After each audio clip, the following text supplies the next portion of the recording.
elected position. Gotcha. So anything having to do with education, that's probably why she said, hey, you better see what's going on. Well, because once I'm done, training this church, remember I go on and I train more churches in Coeur d'Alene and more churches in Idaho, just like I'm doing in other cities, right? So I need to continue on with that process, and so this training has to continue on. So this curriculum doesn't go away. It's the same thing. You just keep on, going over it and going over it and going over it. It gets better and better all the time. And so we need a teacher to train this out. And so my hope is that Paul is either going to find somebody that will be, willing. Do any of you feel like you could take the curriculum now and actually train it out? No. No, do you, Paul? I mean, you've looked at it now. Anything and train it out. You've looked at it now pretty much, haven't you? Do you think you could? I skimmed it. Yeah. I didn't read it all because. I mean, maybe not exactly like I do it, but, do you feel like you could, now that you've gone through it, some of it once? Could I? Yeah. Ultimately, probably. So what would be good is to find somebody that, that they're taking it now, but they would be able to continue with the training. Well, and so, we'll pray on that. And then it also, why I wanted Paul to be here is because of John and Carol and their leadership within the small groups, because the small groups is where we believe the Ready Christian training is going to be fitting really, really well. Because it's a smaller group setting and they encourage one another and, hold each other accountable, and they just see personal I'd growth. also be interested in how this might fit into what's been happening recently with the three churches wanting to work together. It absolutely fits in, because the model is to take 5 churches within your radius that you feel an affinity with and start working together. And so if you can just imagine, we're talking about 3 churches working together. If they even don't have a complete emergency team, even if they have parts, it will continue to help the core grow. You know what I mean? So, because we can respond together. Of course, if it's just about emergency response, that seems too narrow, but I see that the concept here is really based on evangelism. It is. And that tells me that it can be very inclusive as far as the way we might be working together. Yeah. And that this might be a format that we can all get a hold of. Yep. But I don't have complete insight into Well, how that... I think he's got pretty good insight, because How that that's exactly translates right, into right? We all agree. activity. You've got very good insight, that's spot on. And so we know, though, see, when people are in crisis, a lot of times that's when Christians will respond, because they have a heart to respond, right? But oftentimes they don't even know how to respond. So, for example, here we have this thing in Manchester, England, right? And so this fellow who said that he wants to start training the churches in Manchester, England. You find out that there's been a crisis like what happened in Manchester, England. We're immediately able to get a hold of the churches in Manchester, England and say, how can we help you? Because we immediately become almost like a virtual church emergency team support. See what I mean? Mm-hmm. So the same thing here in Coeur d'Alene, and that's what happens, as you're able to really work and respond together. And remember, we're stronger together than we are separately. So Yes. that's why this is so key. Yes, but it's interesting, we know that this is true, but we have little idea as to how to make it work. So And it's like, see- you know what the mission is, this but you don't know what the plan is. Yeah. See, and that's why we're doing what we're doing. Yeah, well, sounds Yeah, good to me. and what's so really key about the timing of this here in this church is that that assessment and the hard times were there. The assessment has been taken, the reality has been faced, and there have been people, and I don't know who they are, but I trust that God is still using those people to pray over this church for its sustainability. So even though it has gone through a really rough time, this is one that's going to be on higher ground in very short order, because there have been some very faithful prayer warriors over this place. Very few, maybe, but very faithful. And so it's gonna really start, rejuvenating and rebirthing, what the enemy has tried to defeat. Yes. Right? We're staking our ground. Yeah. I'm going to tell you, at our first or second SDMI meeting, and I said, do you want to be an evangelistic church? Yeah. And this dead silence.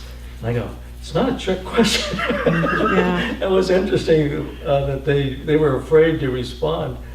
And I learned from that silence, it was very loud, that silence, but I have been able to say to people, I think we can change the culture. And so if this is a tool to facilitate that process of changing the culture, so we're thinking differently, outwardly, and not just physically outwardly, but our hearts are going out there and saying, you know, I got to do something besides take care of ourselves.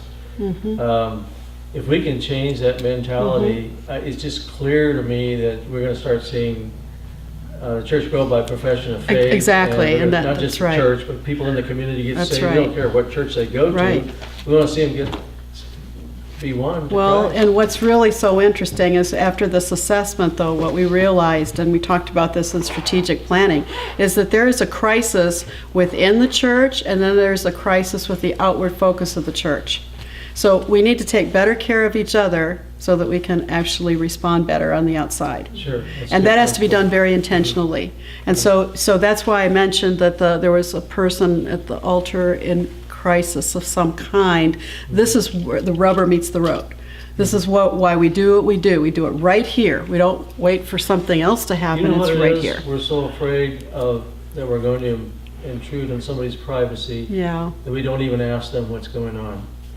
And Well, and there's no excuse for that as a Christian, No. because that's No. the world. That's what the world would do, is want to keep us separate. You know. sure. Yeah. I don't know. Do you all have just 1 minute that I can share a quick story with you? Yeah. You might have wondered why I'm doing what I'm doing. Have you ever it's ever gone through your mind, what is Maryfield called? So before, when I was very young, I almost died 3 times before I was 9 years old. Literally, I've had very face-to-face meetings with the Lord. And it was nothing short of miraculous that I am standing here now. And I've had other similar circumstances since that time, but if you could imagine before the age of 9 to have that many really near-death experiences, a crisis, it forms you with an eternal perspective that is forced on you, basically. You know, you have no choice.